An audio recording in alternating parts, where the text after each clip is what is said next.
It's gonna be too fucking stressful to film today. Okay. Hi friends. Today I am filming a book review for Moon Called by Patricia Briggs. It is a paranormal fantasy series following werewolves, and the main character is a shapeshifter, and she turns into a coyote instead of a werewolf. Overall, I really like this book. It's the first book in a series. The series is rather long, and I do plan to continue reading it. As you can see, I have many tags for my review. So basically I color code them and make notes based on the corresponding what each color means type of thing. To start off, I wanted to discuss my overall rating for this book, and I rated it 4 stars out of 5 stars on Goodreads. Generally for me that means that I greatly liked this book, but it's not one of my all-time favorites, which is really, it was a great book. I thoroughly enjoyed it, and I had few or very little issues with it. Alright, let's start with the main character, Mercy. I loved her.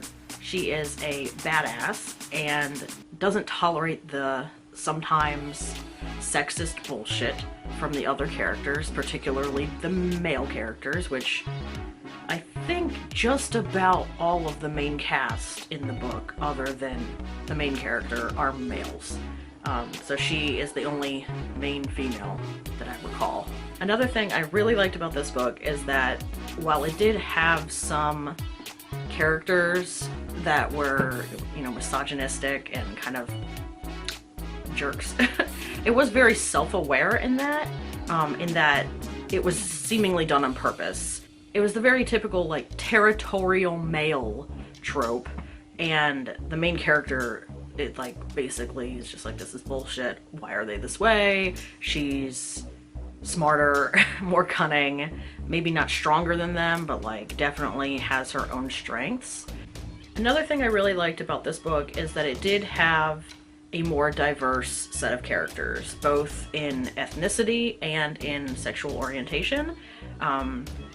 Some of the characters are white, some of them are Native American, and then we have a gay couple, so gay werewolves, which I'm here for. I think that was really cool, and I'm glad that that was a major part of the book.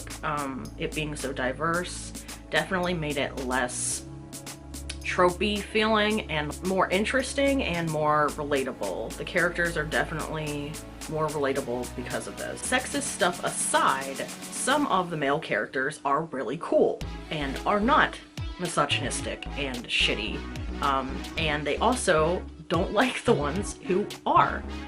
Getting into some of the things that I didn't like. So basically in this love triangle you have Mercy, the main character, who is female and a shapeshifter, and then you have 2 werewolves, 2 males, who are alphas, which is very cringy, named Adam and one named Sam.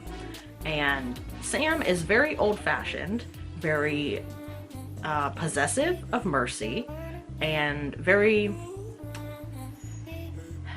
sexist in his views.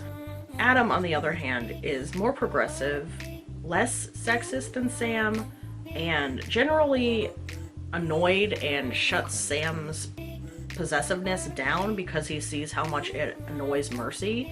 So he comes from more of a genuinely understanding place and sees Mercy more as his equal than Sam does. Sam definitely views her as, like, subservient, less than, weaker, and Adam knows better. And so personally, I'm not a big fan of Sam, but I was definitely a fan of Adam. There is some tension, romantic tension between Mercy and Sam, which I'm here for, and by the end of the book he has changed his views a little bit, which is nice. So we will see how it goes going forward, but there is a love triangle. If that's something that you really hate, this is not going to be the book for you, because it is pretty much front and center aside from the plot. There's not a whole lot of romance until the end of the book, but right at the end, it swoops in. To summarize the things I liked, we're talking the main character being a badass, some of the men not subscribing to the old-fashioned traditionalist ways of the werewolves, and there being a very diverse cast of characters for a paranormal fantasy type book, including gay representation, Native American representation, and at the end there was a bit that confused me. I wasn't sure if it was polyamory or if it was just Sam and Mercy being friends and living together while she was going on dates with Adam, or if it was polyamory. I guess we'll see. If it's polyamory, I'm here for it. So I would be very excited to see this in a fantasy novel where the love triangle turns into a polyamorous relationship. Granted, it has to be healthy. If it's not a healthy relationship, I'm not here for it. Anyways, so my takeaway overall is that this is a strong start to a potentially very good and underrated paranormal fantasy series. And it's a rather long series. I'm not exactly sure how many books there are currently in the series. So I'm a little nervous about that because sometimes when they go on longer and longer, they get worse and worse. But overall, book number 1 is very good and I will continue it.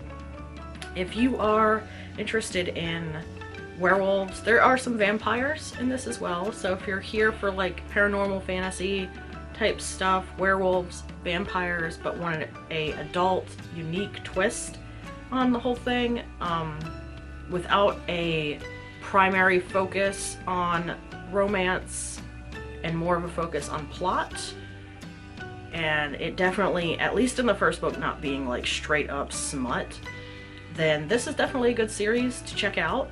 I really liked it. I'm pleasantly surprised because I thought it would be one that I would read and kind of go eh about, but I actually really liked it.